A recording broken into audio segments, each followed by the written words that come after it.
ಹಬ್ಬಗಳೆಲ್ಲ ಹತ್ರ ಬರ್ತಾ ಇದೆ ಅಲ್ವಾ? ಇವತ್ತು ಹಬ್ಬಕ್ಕೋಸ್ಕರ ಒಂದು ಸಿಹಿ ರೆಸಿಪಿಯನ್ನ ತೋರಿಸ್ತಾ ಇದ್ದೇನೆ. ಇದೇ 5 ನಿಮಿಷ ಟೈಮ್ ಇದ್ರೂ ಸಾಕು. ಈ ಒಂದು ರೆಸಿಪಿಯನ್ನ ಪಟ್ ಅಂತ ಮಾಡ್ಕೊಳ್ಬಹುದು. ನಮಸ್ಕಾರ, ನಾನು ಪವಿತ್ರ ಭಾಗವತ್. ಮಿಸೆಸ್ ಭಾಗವತ್ ಚಾನೆಲ್‌ಗೆ ನಿಮ್ಮೆಲ್ರಿಗೂ ಪ್ರೀತಿಯ ಸ್ವಾಗತ. ಇದನ್ನ ಮಾಡ್ಲಿಕ್ಕೆ ನಾನಿಲ್ಲಿ 1 ಕಪ್ ಆಗುವಷ್ಟು ಪುಟಾಣಿಯನ್ನ ಮಿಕ್ಸಿ ಜಾರಲ್ಲಿ ಹಾಕೊಂಡಿದ್ದೇನೆ. ಅದೇ ಕಪ್ಪಲ್ಲಿ ಅರ್ಧ ಕಪ್ ಆಗುವಷ್ಟು ಸಕ್ಕರೆಯನ್ನ ಹಾಕೊಳ್ತಾ ಇದ್ದೇನೆ. ಪುಟಾಣಿ ಗರಿ ಗರಿಯಾಗಿರೋದ್ರಿಂದ ಡೈರೆಕ್ಟ್ ಆಗಿ ಹಾಕೊಂಡಿದ್ದೇನೆ. ಮೆತ್ತಗಾಗಿದ್ರೆ ಸ್ವಲ್ಪ ಬಿಸಿ ಮಾಡಿ ಅದನ್ನ ಮಿಕ್ಸಿ ಜಾರಲ್ಲಿ ಹಾಕಿ ಪುಡಿ ಮಾಡ್ಕೊಳ್ಬೇಕು. ನಂತರ ಇದರ ಜೊತೆಗೆ ಪರಿಮಳಕ್ಕೆ ಒಂದು 5-6 ಏಲಕ್ಕಿಯನ್ನ ಬಿಡಿಸಿ ಹಾಕೊಂಡು ನುಣ್ಣಗೆ ಪುಡಿ ಮಾಡಿ ತರ್ತೇನೆ. ಈ ರೀತಿ ನುಣ್ಣಗೆ ಪುಡಿಯಾಗಿದೆ. ಅಕಸ್ಮಾತ್ ಇದ್ರಲ್ಲೇನಾದ್ರೂ ತರಿ ಉಳಿತು ಅಂತ ನಿಮ್ಗೆ ಅನುಮಾನ ಇದ್ರೆ ಇದನ್ನ ಒಂದ್ಸಲ ಜರಡಿ ಹಿಡ್ಕೊಳ್ಳಿ, ಚೆನ್ನಾಗಾಗ್ತದೆ.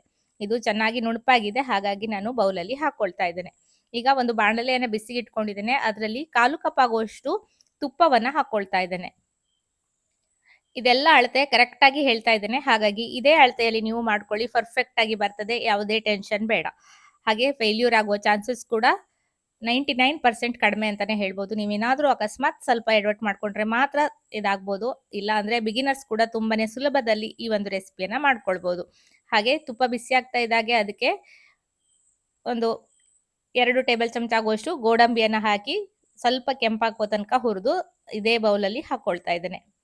ಗೋಡಂಬಿ ಹಾಕೋದ್ರಿಂದ ಒಳ್ಳೆ ರುಚಿ ಬರ್ತದೆ. ಸಿಹಿ ಅಲ್ವಾ, ಗೋಡಂಬಿ ದ್ರಾಕ್ಷಿ ಎಲ್ಲ ಬೀಳ್ಬೇಕು.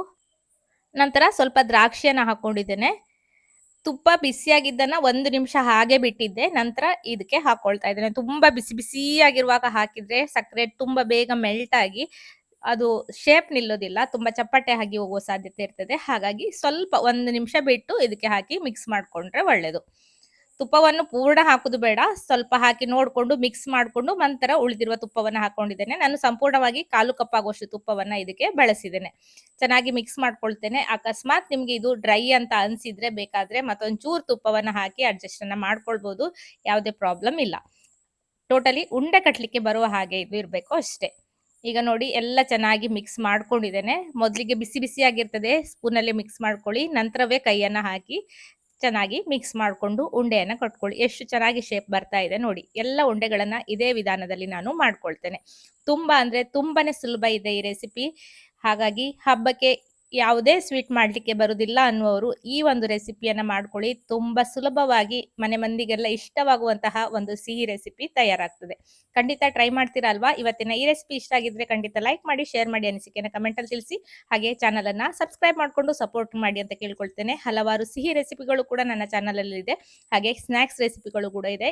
ಎಲ್ಲವನ್ನು ನೀವು ಮನೆಯಲ್ಲಿ ಮಾಡ್ಕೊಂಡು ಹಬ್ಬಕ್ಕೆ ಸವಿಬಹುದು.